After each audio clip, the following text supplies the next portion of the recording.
organizing brain is going to pick as default. And that is exactly why most people focus on the things that they cannot control rather than focusing on the things that they can.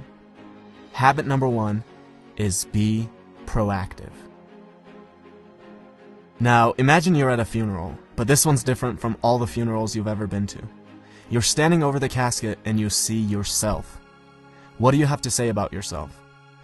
This is one of the most powerful questions you could ask. Are you doing the things in your life which are aligned with what you want to be able to say? Do you want to say that you are a good spouse? If that's the case, how does coming home and instantly being negative towards your spouse affect that? Do you want to be remembered as a person who added value to society? If that's the case, are you doing the things that will allow you to say that, or are you scared of failure and choose comfortable mediocrity instead? Almost every one of us will have to readjust how we live when we ask this question. Habit number 2 is begin with the end in mind. Now, if I were to ask you, what are the most important things to you? The most common answers I would get would be either your well-being or your relationships, your family, your spouse, your children. You would never ever say organizing papers or watching TV.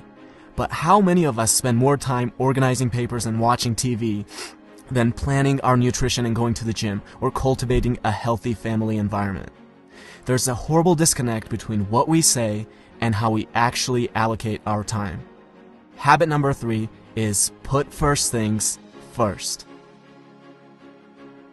Now, imagine you're an author and I'm an author, and we both write interesting books, and we both have access to an audience of about 100,000 people. I read your book and I love it, so I decide to share it with my audience, and as a result, you now have thousands of people buying your book and reading your ideas. You see this and think, who is this guy? Let me take a look at his book. You start reading my book and think I have ideas that are valuable, so you decide to share it with your audience. And as a result, I now have thousands of people buying my book and reading my ideas. Notice how different this is from my creating a little creepy Amazon account, finding your book and leaving a bad review, hoping that this will deter a few people from buying your book, which will in turn somehow get them to buy my book. Habit number 4 is think win-win. Stop thinking of everything as a zero-sum game. For you to win, another person does not have to lose. Something I want my viewers to do is to subscribe to my channel. But you will never hear me say, well, I worked really hard, guys. I dedicated so many hours to this. Please subscribe. Look, who cares if I worked hard? Who cares if I've spent days creating this video? The real questions are, does it offer value to you? And why should you dedicate your time to subscribing when you could be doing anything else that you want? Habit number 5 is something that I try to use every single day with every interaction that I have and with every comment that I reply to, and it is this: seek first to understand, then to be understood. Now, imagine there are 2 people and a tree with 5 apples on it. They're both too short to reach the apples, but if one of them sits on the other's shoulders, he can reach all 5 of the apples. This is called synergy. The whole is greater than the sum of its parts.